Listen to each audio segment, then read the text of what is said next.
Hello students, आज का lecture है हमारा किस पे? कॉम्बिनेशन ऑफ सेल में।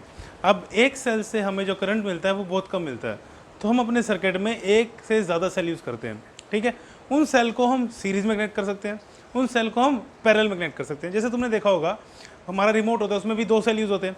तो बेसिकली वो है कम्बिनेशन कर रहे हैं हम 2 सेल का यूज़। ठीक है, तो आज के लेक्चर हम पढ़ेंगे cells in series, cells in parallel and then at last mix grouping of cells. तो सबसे पहला टॉपिक स्टार्ट करते हैं। सबसे पहला टॉपिक है हमारा सेल्स इन सीरीज। अब मैंने series combination resistance in series में क्या पढ़ाया था? कब होती है सीरीज में? जब एक ही वायर पास कर रही हो पूरे सर्किट से, तो हम बोलते हैं वो एलिमेंट जो किस में है? सीरीज में है। फॉर एग्जांपल एक सेल है, ये उसकी ईएमएफ E1, उसकी internal resistance R1, then second cell लगा है, उसकी EMF E2, internal resistance R2। ठीक है, हमने क्या किया है, एक सेल के नेगेटिव टर्मिनल को दूसरे सेल के पॉजिटिव टर्मिनल से जोड़ा है और ऐसे जोड़ा है कि दोनों में सेम वायर जा रही है। ठीक है, तो हम बोलेंगे दोनों सेल किस में है? सीरीज में है। अब हमने क्या किया, इसको एक एक्सटर्नल रेजिस्टेंस से कनेक्ट कर दिया। ठीक है, क्लियर? अब फॉर एग्जांपल मैंने इस पॉइंट को नाम दे दिया A, इस पॉइंट को नाम दे दिया B। अब लेट करते हैं कि इसकी वजह से इस सर्किट में, इन दोनों सेल की वजह से इस सर्किट में कितना करंट पास कर रहा है? I। ठीक है, अब सेम वायर तो करंट की वैल्यू क्या होगी? सेम, कि इस पूरे सर्किट में करंट कितना पास कर रहा है? I करंट पास कर रहा है। अब अगर मैं इन दोनों सेल की जगह एक सेल लगाऊं, उसकी ये मैं फिर लेता हूँ, सपोज मैं E इक्विवेलेंट, और उस सेल की इंटरनल रेजिस्टेंस है R इक्विवेलेंट, उसको मैं रेजिस्टेंस से कनेक्ट कर दूं, कितना? सेम रेजिस्टेंस R, तो भी कितना करंट निकल रहा है सर? तो भी सर्किट में कितना करंट फ्लो हो रहा है? I। तो जो E इक्विवेलेंट है that will be equivalent EMF of cells E1 and E2। ठीक है, जो E मतलब इन दोनों की जगह मैं सिंगल सेल यूज कर सकता हूँ, E इक्विवेलेंट, इसका फॉर्मूला ड्राइव करेंगे और वो भी सेम काम भेजेगा, वो भी I ही करंट भेज रहा है सर्किट में। और R इक्विवेलेंट क्या हो गया? Equivalent internal resistance of R1 and R2। ठीक है, तो इक्विवेलेंट हम समझ आ गया कि उन सेल्स की जगह 2 हो सकते हैं, 3 भी हो सकते हैं, कि उन दोनों की जगह हमने एक सेल लगाया जो सर्किट में करंट कितना भेज रहा है? जितना ये दोनों मिलके भेज रहे थे, और रेजिस्टेंस भी एक ही लगाई, इन दोनों की जगह इक्विवेलेंट रेजिस्टेंस भी एक ही होगी।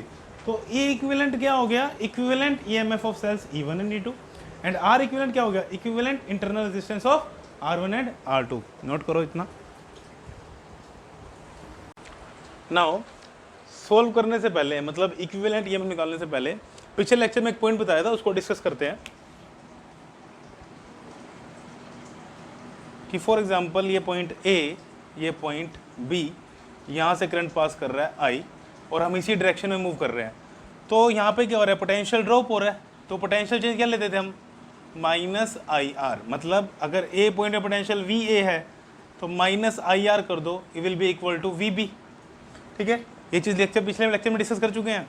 सिमिलरली ये A पॉइंट, ये B point, resistance R, current I।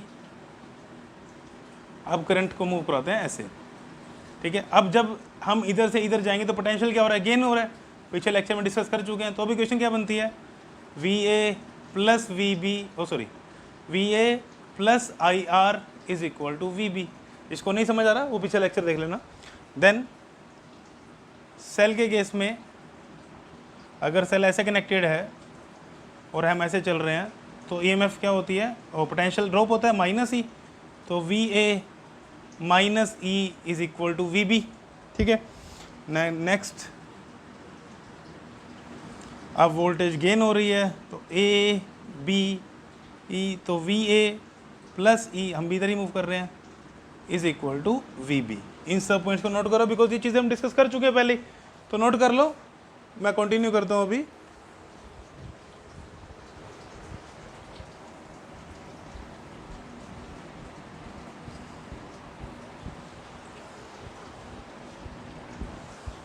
तो अब देखो, अब ए से चलो बी की तरफ, ठीक है,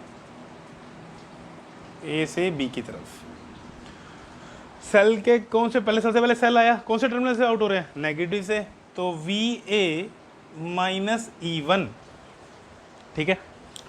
देन करंट के अपोजिट डायरेक्शन में ना, बिकॉज इधर करंट जा रहा है, तो plus IR1। Then again cell आया minus E2 plus IR2 is equal to VB। समझ आ गया। अब मुझे निकालना है VA माइनस VB, तो क्या आ जाएगा यहाँ से देखो, E1 plus E2 minus R1 minus R2, तो VA minus VB is equal to E1 plus E2 minus IR1 plus R2। ये इक्वेशन बन गई। अब इसकी जगह सर्किट ये बनाया मैंने, इक्विवेलेंट सर्किट। इस पॉइंट को ले लो A, इस पॉइंट को ले लो B। अब चलो A से B की तरफ, दूसरे सर्किट में क्या आएगा देखो, VA then minus E equivalent, then current कितना पास कर रहा है, I plus I into R equivalent is equal to VB। तो VA minus VB is equal to E equivalent minus I into R equivalent. तो ये बनी मेरी equation number first, ये बनी मेरी इक्वेशन नंबर सेकंड, ठीक है। दोनों इक्वेशन कंपेयर करो, देखो VA minus VB, VA minus VB, यहाँ है E1 प्लस E2, यहाँ क्या है E इक्विवेलेंट। तो E इक्विवेलेंट का फॉर्मूला क्या आ गया मेरे पास, E1 प्लस E2, ठीक है। Then I as it is, then R equivalent क्या आ गया, R1 प्लस R2, तो R इक्विवेलेंट क्या आ गया, R1 plus R2। R equivalent वैसे भी R1 प्लस R2 आना था, क्यों, बिकॉज दोनों में सेम वायर है, तो दोनों सीरीज में है, तो सीरीज में रेजिस्टेंस क्या होती है, ऐड होती है। तो इसको नोट कर लो इतना। तो अभी हमने सेल को जब कनेक्ट किया नेगेटिव के साथ पॉजिटिव, मतलब सेल कैसे कनेक्टेड है देखो, ये E1, इंटरनल रेजिस्टेंस R1, ये E2, इंटरनल रेजिस्टेंस R2। तो इस केस में E इक्विवेलेंट का फॉर्मूला क्या आया, E1 plus E2। R equivalent का फॉर्मूला क्या आया, R1 प्लस R2, ठीक है। अब इसी क्वेश्चन में अगर सेल्स ऐसे जुड़े होते हैं, इसको इंपॉर्टेंट पॉइंट मार्क कर लेना, ठीक है, और नीचे यहाँ एक्सटर्नल रेजिस्टेंस जुड़ा हुआ है ऐसे ही, E1 R1 E2 R2, ठीक है। मैं सपोज करता हूँ कि करंट जो है, अब E2 करंट किधर भेजना चाह रहा है, इधर, E1 किधर भेजना चाह रहा है, इधर। तो मैं सपोज कर लेता हूँ कि जो करंट है वो E1 की वजह से फ्लो हो रहा है, कि इस डायरेक्शन में करंट फ्लो हो रहा है, ठीक है। मैंने मेजर किसको मान लिया, E1 बड़ा है E2 से। तो अब E इक्विवेलेंट का फॉर्मूला क्या बनेगा, अब E इक्विवेलेंट का फॉर्मूला बन जाएगा E1 माइनस E2। बस ध्यान रखना करंट किसकी वजह से फ्लो किया, E1 की वजह से, ठीक है।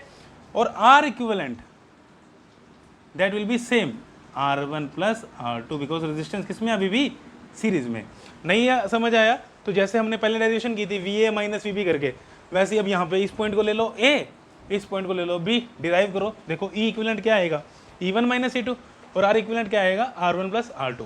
तो क्या समझ आया कि अगर सीरीज में, सीरीज कॉम्बिनेशन में अगर नेगेटिव से पॉजिटिव टर्मिनल जुड़ा है तो इक्विवेलेंट ईएमएफ को ऐड करेंगे, और अगर नेगेटिव से नेगेटिव जुड़ा है तो ई इक्विवेलेंट में क्या होगा, E1 माइनस E2, और जिसकी वजह से करंट ले रहे हैं उसमें से दूसरे वाले को क्या करना है, माइनस करना। तो इस पॉइंट को नोट कर लेना। और R equivalent will B same R1 plus R2, तो नोट कर लो इसे। चलो अब next important point, if n identical cells are connected in series। Identical का मतलब सबकी ईएमएफ सेम है, ठीक है। तो मैंने क्या किया, सपोज कि ये सेल लिया, इसकी ईएमएफ E, सबकी ईएमएफ सेम ले रहे हैं हम, इंटरनल रेजिस्टेंस R आइडेंटिकल है ना।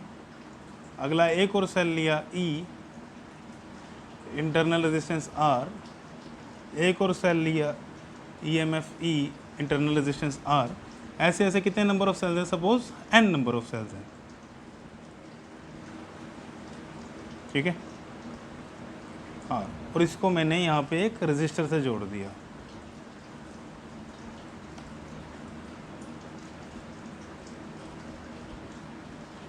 और इनकी वजह से करंट कितना फ्लो कर रहा है, सपोज I, ठीक है। अब एक का नेगेटिव दूसरे का पॉजिटिव, एक का नेगेटिव दूसरे का पॉजिटिव, तो अब E इक्विवेलेंट क्या हो जाएगा, E equivalent will be equal to E1 plus E2 up to En, but सबकी EMF सेम है, तो I will write E plus E up to n तक और E, तो E equivalent will be equal to, E को कितने time add करना है, n टाइम, तो E equivalent will be equal to NE।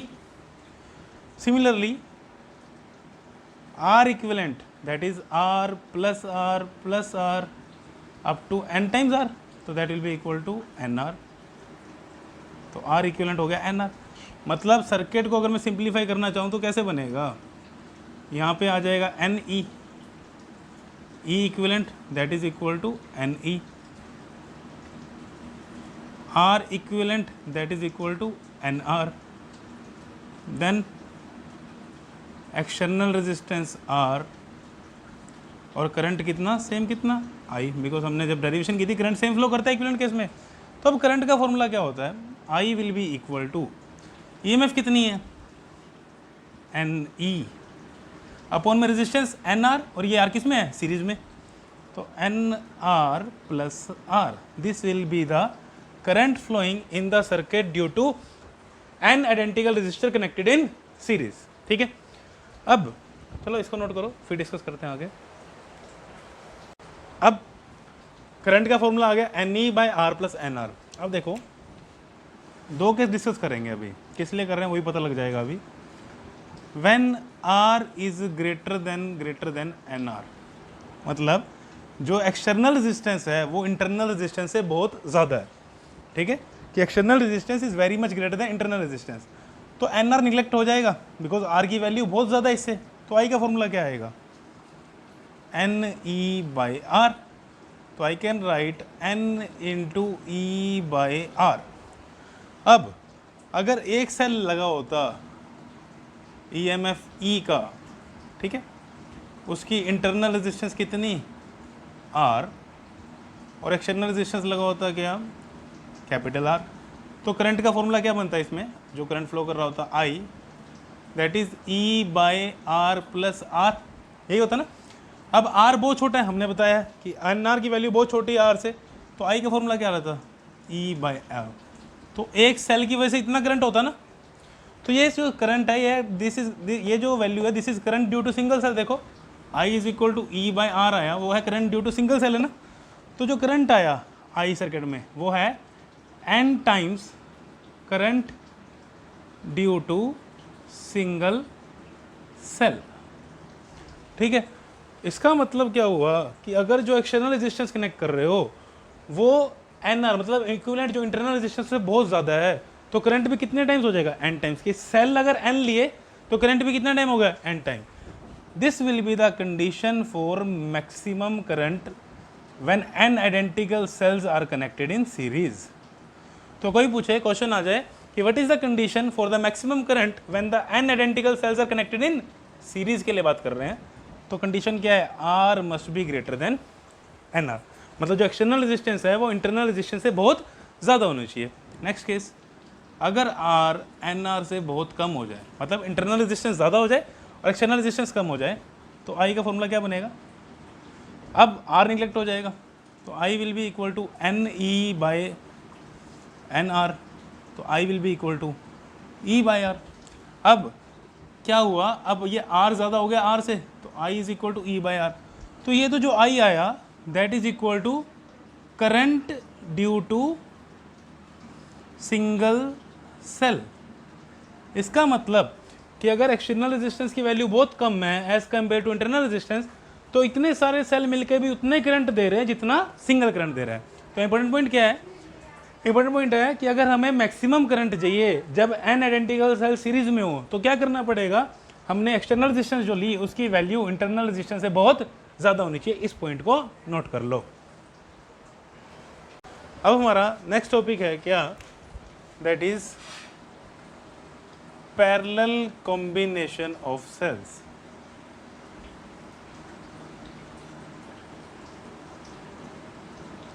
ठीक है, इससे पहले हमने पढ़ा क्या सीरीज कॉम्बिनेशन, अब हम पढ़ेंगे क्या पैरेलल कॉम्बिनेशन। तो हमने रजिस्टर में पढ़ा था क्या होता है पैरेलल कॉम्बिनेशन, जब टर्मिनल्स जिन पे कनेक्टेड है वो सेम हो। जैसे फॉर एग्जांपल ये एक सेल है E1, इसकी इंटरनल रेजिस्टेंस R1, ये दूसरा सेल E2, इसकी इंटरनल रेजिस्टेंस R2, इन दोनों को कनेक्ट कर दिया, देन एक एक्सटर्नल रेजिस्टेंस से कनेक्ट कर दिया। तो अब हम बोलेंगे क्या कि जो E1 और E2 हैं ये पैरेलल में कनेक्टेड हैं। ठीक है, कि E1 and E2 are connected in parallel, जब उनके दोनों टर्मिनल्स एक दो कॉमन पॉइंट पे जुड़े हों, then the cells are said to be connected in parallel.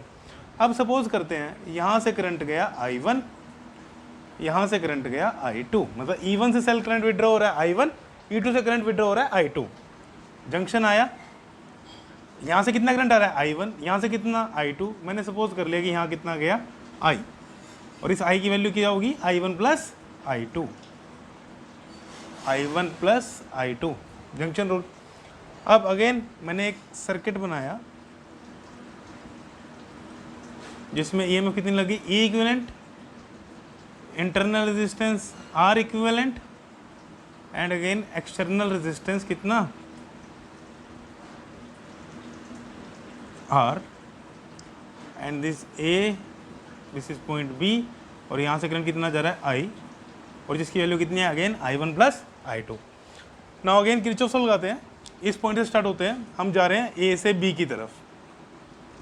तो कौन से वाले पार्ट में मूव कर रहे हैं, A से E1 देन B, तो A से E1 देन B। ठीक है, E1 किसे लिखा कि इस पार्ट से जा रहे हैं, वरना A से B यहाँ से भी जा सकते हैं।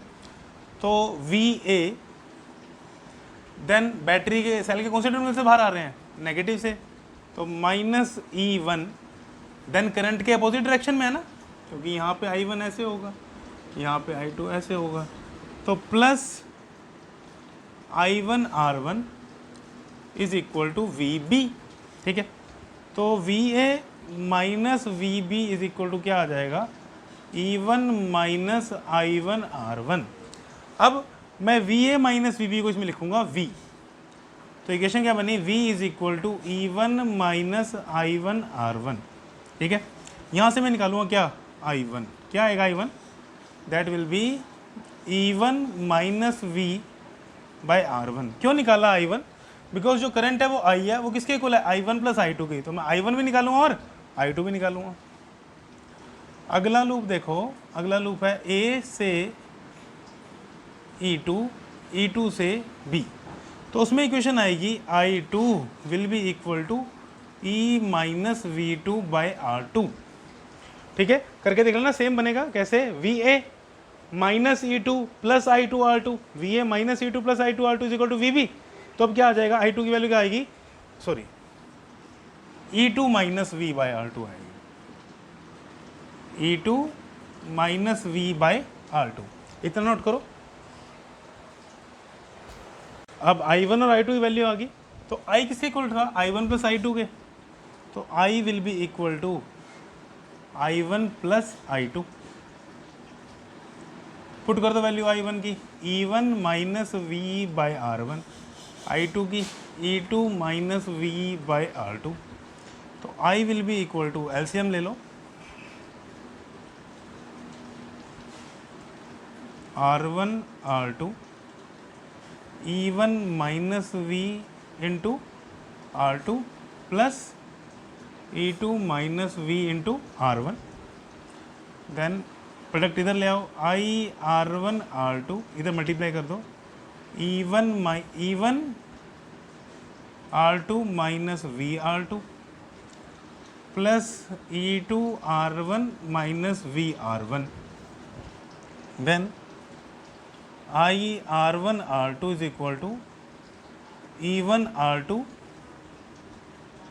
Plus E2 R1, minus V R1 plus R2, ये बनेगा। देन इसके बाद अब वी वाले टर्म इधर ले आओ, आई वाले टर्म उधर ले जाओ, V R1 plus R2 E1 R2 plus E2 R1 minus I R1 R2। Note करो इसको, मैं रब कर रहा हूँ ऊपर से।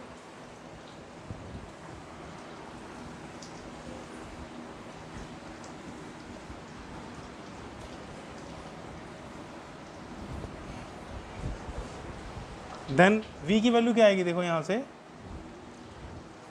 इसको डिवाइड में ले जाओ उधर, क्या आएगी E1 R2 E2 R1 upon में R1 plus R2 minus I R1 R2 by R1 plus R2। ठीक है, एक इक्वेशन ये बन गई। अब इसको रब कर देता हूँ। अब इक्वेशन बनाओ इस सर्किट से, देखो क्या बनेगी। v को मैंने क्या लिया था, VA माइनस VB लिया था ना। तो अब यहाँ से चलो VA से VA minus E equivalent plus IR equivalent is equal to VB।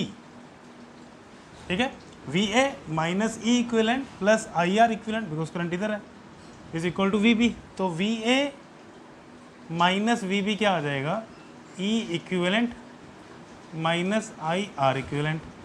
इसको मैंने क्या लिया था, V। तो इस इक्वेशन को लिख लेता हूँ मैं सेकंड, इसको लिख लेता हूँ फर्स्ट। देखो इन दोनों इक्वेशन कंपेयर करो, इसकी जगह क्या आ गया, E इक्विवेलेंट। तो E इक्विवेलेंट की वैल्यू क्या आ गई, E1 R2 plus E2 R1 upon में R1 प्लस R2। और R इक्विवेलेंट देखो क्या आया, R इक्विवेलेंट आया R1 R2 अपॉन में R1 प्लस R2। तो this is the value of E equivalent and R equivalent for the two cells which are connected in parallel. इसको note करो, फिर आगे कंटिन्यू करते हैं। अब देखो, अब मैं कर रहा हूँ E equivalent by R equivalent. बताता हूँ क्यों कर रहा हूँ। तो ये आएगा E1 R2 plus E2 R1 upon में R1 plus R2 divide by R equivalent की वैल्यू R1 R2 अपॉन में R1 plus R2। R1 plus R2 से R1 प्लस R2 कैंसिल, तो क्या आया E1 R2 plus E2 R1 upon में R1 R2। तो E equivalent by R equivalent क्या आ जाएगा। अब देखो E1 R2 के नीचे, चलो करके दिखा देता हूँ। E1 R2 के नीचे R1 R2 अलग से लिखो, E2 R1 के नीचे R1 R2 अलग से लिख लो। तो ये R2 से R2 कैंसिल, ये R1 से R1 कैंसिल, क्या आ गया E1 by R1 plus E2 by R2। अब क्वेश्चन आता है कि हमने ये क्यों किया। अभी यहाँ पे कितने सेल हैं, 2 सेल्स। बाई चांस 3 सेल होते तो इसका फॉर्मूला क्या बनता, ठीक है, हमें नहीं पता, बट इस केस में पता लग सकता है फॉर्मूला क्या बनेगा। कैसे, देखो अगर 3 सेल्स होते फॉर एग्जांपल, तो E equivalent by R equivalent will be equal to E by R, E1 by R1 plus E2 by R2 and plus E3 by R3। तो ये वाला फॉर्मूला याद रखना फॉर द पैरेलल कॉम्बिनेशन, कि E equivalent ऐसे निकालेंगे जब भी निकालेंगे, E1 by R1 plus E2 by R2 plus E3 by R3। इसीलिए हमने स्टेप किया। अब इसके बाद एक और पॉइंट नोट कर लिया होगा।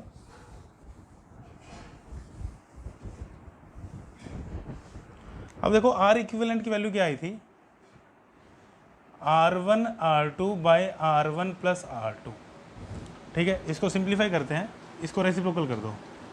1 bye R equivalent R1 plus R2 by R1 R2, ये किसके इक्वल होगा, ये इक्वल होगा 1 बाय R1 प्लस R2। देख लो करके, एलसीएम लोगे तो ये बन जाएगा तुम्हारा।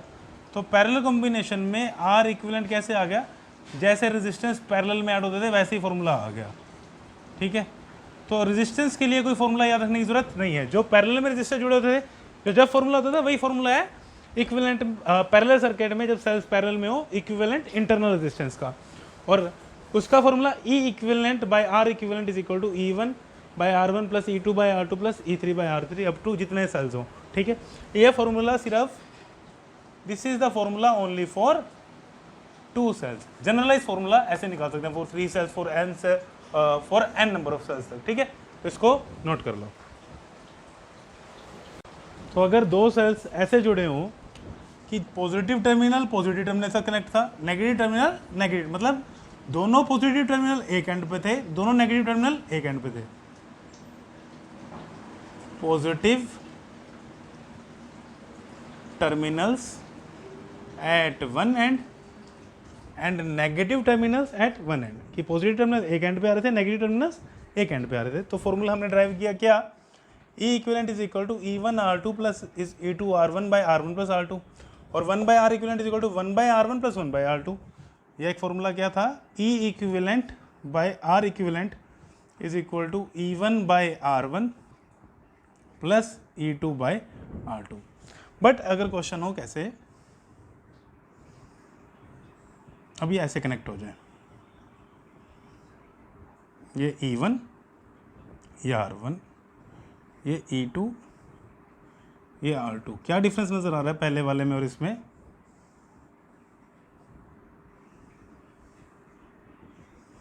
पहले वाले उसमें डिफरेंस है, पहले में पॉजिटिव एक टर्मिनल पे थे और नेगेटिव एक टर्मिनल पे थे, अब पॉजिटिव और नेगेटिव एक टर्मिनल पे हैं। देखो, अब मैं सपोज कर लेता हूँ जो करंट है वो E1 की वजह से फ्लो हो रहा है। किसकी वजह से, E1 की वजह से, इस डायरेक्शन में करंट फ्लो हो रहा है।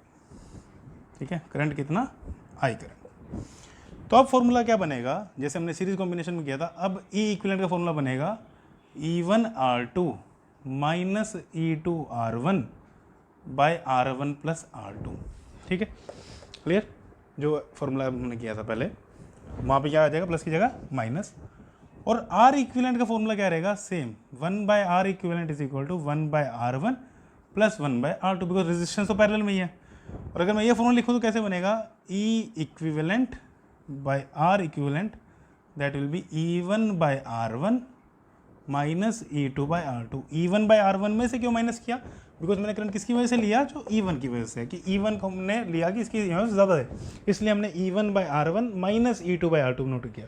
तो जब भी क्वेश्चन में डायग्राम बनाए तो देखना दोनों पॉजिटिव टर्मिनल एक एंड पे कनेक्टेड है, या एक पॉजिटिव एक नेगेटिव है, उसके अकॉर्डिंग फॉर्मूला क्या हो जाएगा, चेंज हो जाएगा। जब दोनों पॉजिटिव टर्मिनल कनेक्टेड है तो फॉर्मूले में क्या आएगा, प्लस। अगर एक पॉजिटिव और एक नेगेटिव कनेक्टेड है तो फॉर्मूले में क्या आएगा, माइनस। और माइनस किस में से करना है, जिसकी वजह से तुम करंट फ्लो करवा रहे हो। तो नोट कर लो इसको। नाउ इसके बाद next point, if n identical sales, n की जगह पर m ले लेते हैं, ठीक है, आर कनेक्टेड इन पैरेलल,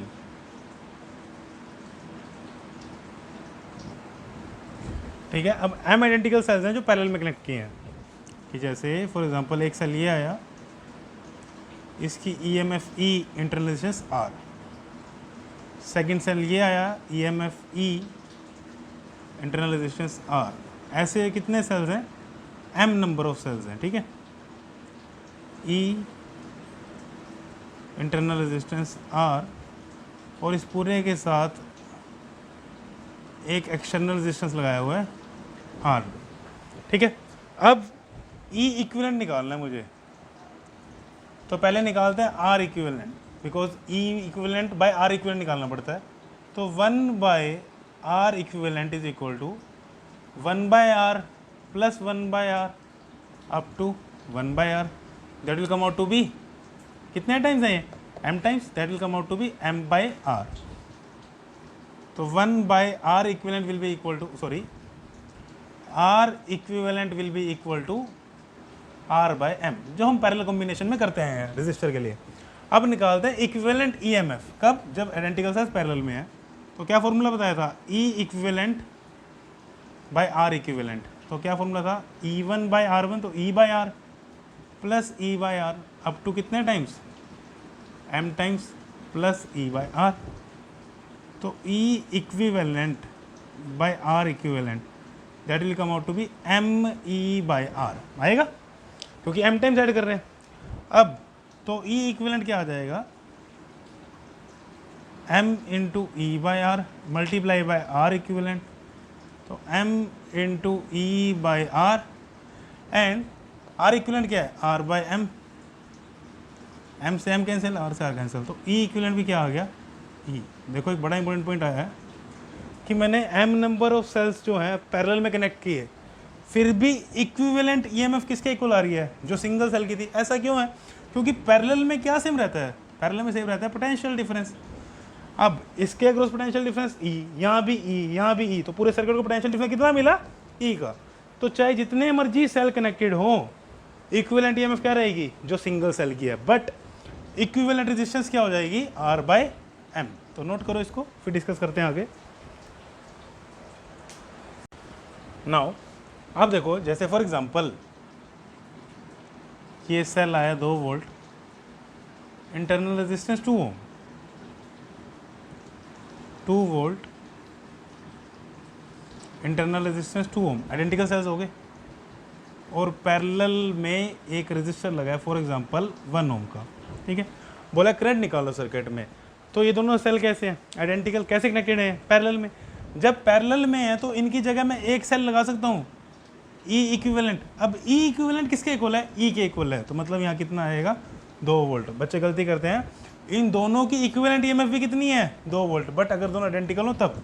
अगर आइडेंटिकल नहीं है तो पहले वाला formula E1R2 plus E2 R1 by R1 plus R2। अब रेजिस्टेंस के लिए क्या होगा, E इक्विवेलेंट आ गया 2 volt, R equivalent that will be 2 by 2 because R by M कितने सेल है, 2, that will be 1 ohm. External resistance आ गया कितने ओम का, 1 ओम। तो करंट कितना आ जाएगा, I will be equal to E equivalent by R plus R equivalent by plus R, तो that will be 2 by 1 plus 1, तो that will come out to be 1 ampere. तो ये क्वेश्चन कराया एग्जाम्पल के लिए कि 2 सेल कनेक्टेड थे identical parallel में, बट इक्विवेलेंट ईएमएफ कितनी रहेगी, सेम जितनी एक सेल की है, but internal resistance divide by m, तो 2 थे तो इसे डिवाइड बाय 2। अब देखो नेक्स्ट इंपॉर्टेंट पॉइंट, इसको रफ कर रहा हूँ मैं।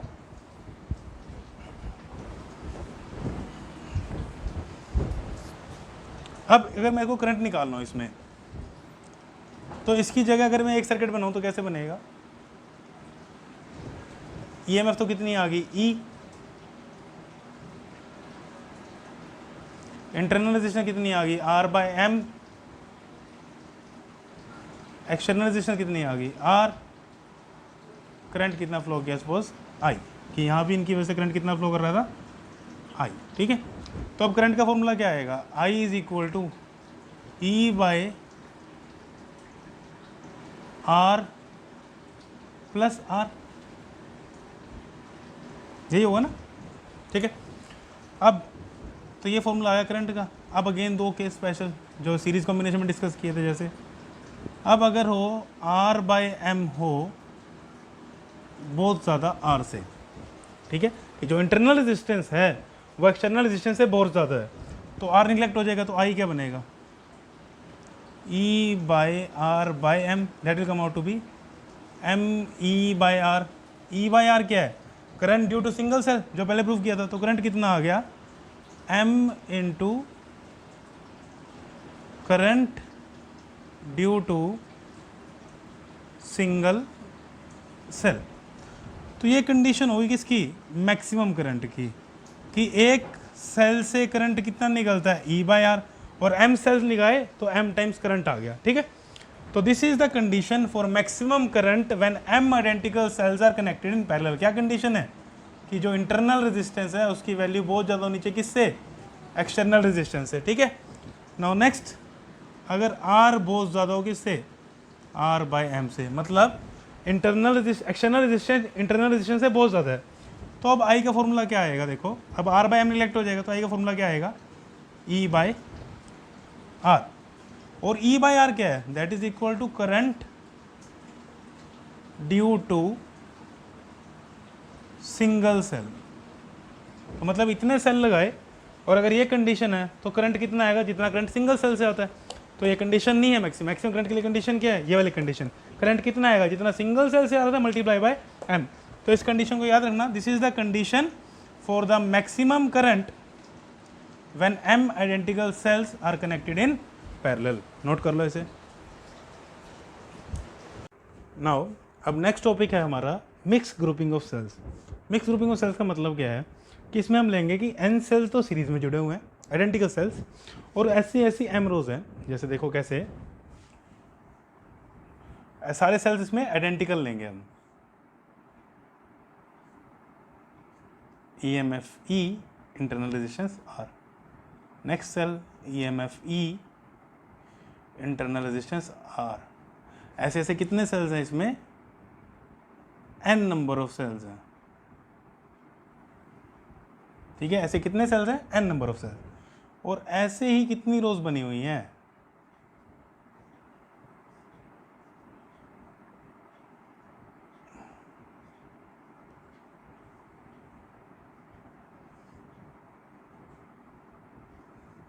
ठीक है, ऐसी ऐसी m रोज हैं इसमें।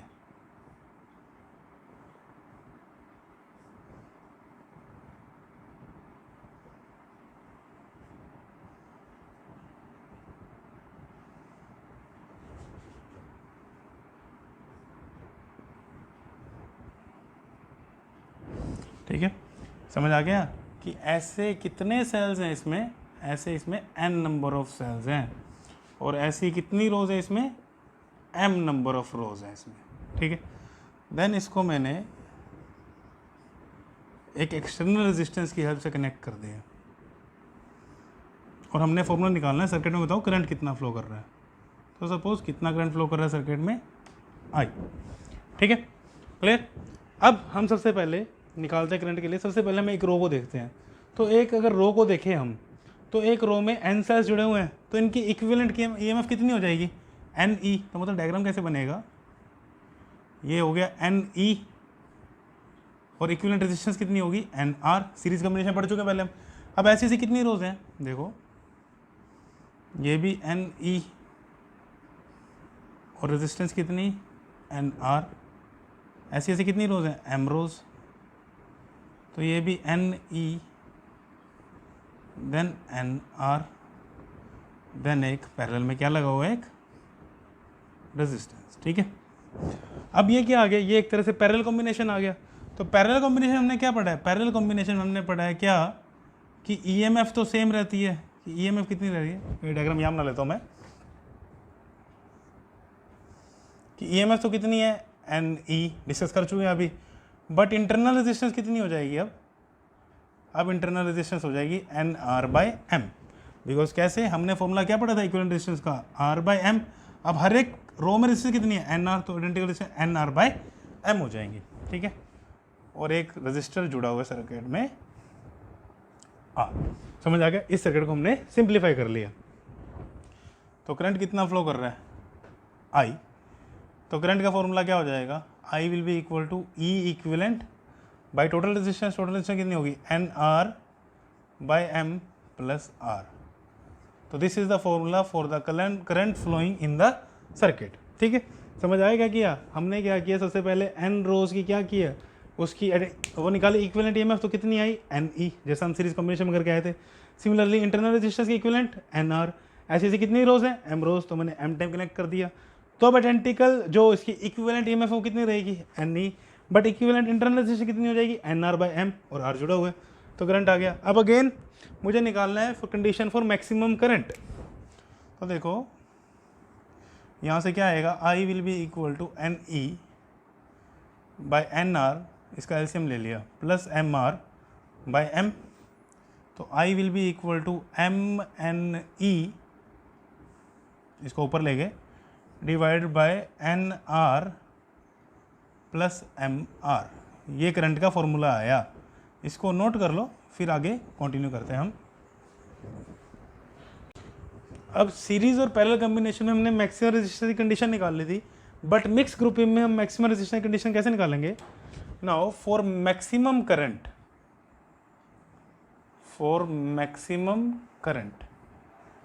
अब देखो ये वैल्यू फिक्स है, मैक्सिमम करंट के लिए ये वैल्यू क्या होनी चाहिए, मिनिमम होनी चाहिए। डिनोमिनेटर मिनिमम होगा तो आंसर क्या हो जाएगा, मैक्सिमम। तो इसका मतलब मुझे N are plus M R की मिनिमम वैल्यू चाहिए। जिस वैल्यू पे मिनिमम वैल्यू होंगे जिस रिलेशन के लिए, उस वैल्यू पे करंट क्या होगा, मैक्सिमम। अब इसको करने का तरीका क्या है, देखो एन इंटू स्मॉल आर है, ठीक है। तो एन आर, तरीका ध्यान समझना, प्लस एम आर, इसको मैं कैसे लिख सकता हूँ, रूट एन आर का square plus root M R का स्क्वायर। देखो लिख सकते हैं इसको, ऐसे नहीं, स्क्वायर ऊपर करके ये बनेगा। अब मैं क्या करता हूँ, रूट एन आर का स्क्वायर रूट एम आर का स्क्वायर, इसमें मैं 2 root N R root M R add कर देता हूँ और 2 root N R root M R subtract कर सकता हूँ, कर सकते हैं ऐसे। ये तरीका है बेसिकली कि निकालने का इसकी मिनिमम वैल्यू, इसकी मिनिमम वैल्यू कंडीशन निकालने का, ठीक है। अब देखो A square plus B square minus 2ab, किसका फॉर्मूला होता है, ए माइनस बी का होल स्क्वायर होता है, A square plus B square minus 2ab, और ये टर्म रहेगी साथ में मेरे पास 2 root N R and root M R, ठीक है। अब देखो जो n है that is greater than 0, positive number है, number r greater than 0, m greater than 0, r greater than 0, मतलब जो इसका प्रोडक्ट होगा वो एक पॉजिटिव क्वांटिटी होगी, ठीक है। अब अगर root N R minus M R, मुझे क्या चाहिए, root N R minus M R, देखो अगर root N R minus root M R का स्क्वायर है, अगर अंदर टर्म आती है पॉजिटिव तो भी पॉजिटिव का स्क्वायर होकर ऐड होगी, अगर अंदर टर्म आती है नेगेटिव, नेगेटिव का स्क्वायर होकर भी क्या हो जाएगी, पॉजिटिव, फिर भी उसमें ऐड हो रही है, मतलब वैल्यू बढ़ ही रही है। तो क्वेश्चन आता है कि इसकी मिनिमम वैल्यू निकालनी है ना, देखो ये इसी के इक्वल है ना, इसकी मिनिमम वैल्यू इस पर डिपेंड करती है कि इसकी मिनिमम वैल्यू क्या होगी, बिकॉज ये तो ऐड ही होना है। इसकी नेगेटिव वैल्यू आए स्क्वायर होकर पॉजिटिव हो गए तब भी ऐड आ रही है, पॉजिटिव वैल्यू आए तब तो पॉजिटिव का स्क्वायर होकर फिर भी ऐड हो रही है, तो इसकी मिनिमम वैल्यू क्या होगी, 0, ठीक है। तो N R plus M R minimum होगा कब, जब root N R minus root M R 0 होगा, ठीक है। क्लियर हो गया, आई होप कि समझ आ गया होगा। देखो ये रिजल्ट हमने इसी की वैल्यू निकाली है, अगर ये पॉजिटिव आया तो स्क्वायर होकर ऐड होना है, नेगेटिव आना तो भी स्क्वायर होकर ऐड होगा, वैल्यू बढ़ेगी। अगर ये 0 आया तो ये क्या है, मिनिमम है इसकी पूरे की वैल्यू। तो root N R is equal to root M R, और I can say N R is equal to M R, और I can say R is equal to N are by M, ठीक है। R की value इतनी होगी तो N R plus M R minimum होगा और करंट क्या हो जाएगा, मैक्सिमम।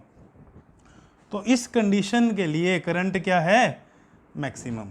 तो आई मैक्सिमम कब है, देखो क्या ये इक्विवेलेंट इंटरनल रेजिस्टेंस थी ना, तो करंट मैक्सिमम कब होगा, when external resistance is equal to equivalent internal resistance. तो करंट क्या हो जाएगा सर्किट में, मैक्सिमम हो जाएगा, ठीक है। इसको प्रूव कैसे किया, नोट करो, फिर एक बार दोबारा समझाता हूँ इसको।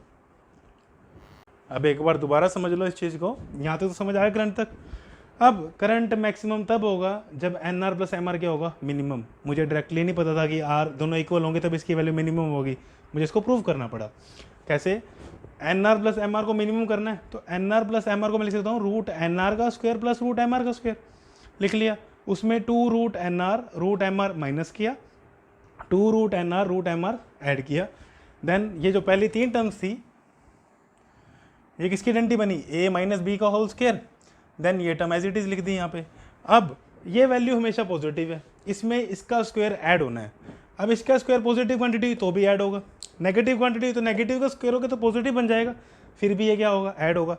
बट ये 0 हुआ तो इसकी वैल्यू सिर्फ यही रहेगी जो कि मिनिमम वैल्यू है इसकी।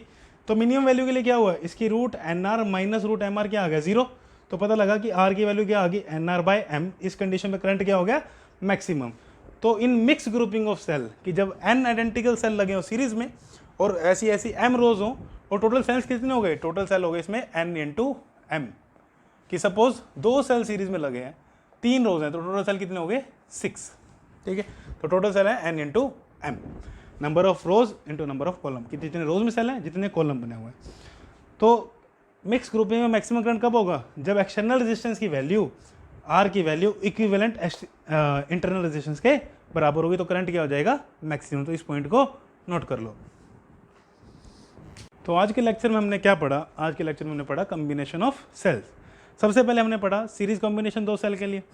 2 सेल के लिए हमने क्या निकाला, इक्विवेलेंट ईएमएफ का फॉर्मूला निकाला और इक्विवेलेंट रेजिस्टेंस का फॉर्मूला निकाला। देन हमने वो डेरिवेशन की कि जब सेल का एक सेल का दोनों सेल के पॉजिटिव टर्मिनल जुड़े हो तो उसमें फॉर्मूला में बीच में क्या रहता है माइनस। देन हमने पढ़ा n आइडेंटिकल सेल जब सीरीज में लगे तो क्या फॉर्मूला होगा, उसके लिए मैक्सिमम करंट की कंडीशन निकाली। देन हमने क्या पढ़ा, पैरेलल कॉम्बिनेशन ऑफ सेल्स पढ़ा। उसमें अभी पहले हमने 2 सेल के लिए डेरिवेशन की, फिर हमने स्पेशल केस देखा कि जब सेल के अप मतलब एक टाइम पे तो क्या था, दोनों पॉजिटिव टर्मिनल एक एंड पे थे और दोनों नेगेटिव टर्मिनल एक एंड पे थे। देन हमने क्या किया, एक पॉजिटिव को जोड़ा और एक नेगेटिव को, देन फॉर्मूला ड्राइव किया। फिर हमने देखा m आइडेंटिकल सेल्स कनेक्ट करें तो करंट कितना फ्लो करेगा और इक्विवेलेंट ईएमएफ कितनी होगी।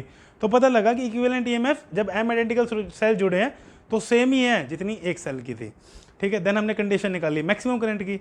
एंड लास्ट में हमने क्या पढ़ा, मिक्स ग्रुपिंग ऑफ सेल्स कि n सेल सीरीज में थे, देन ऐसी ऐसी m रोज थी, तो उसके लिए हमने मैक्सिमम करंट की अगेन कंडीशन निकाली। तो आज के लेक्चर के लिए बस इतना ही।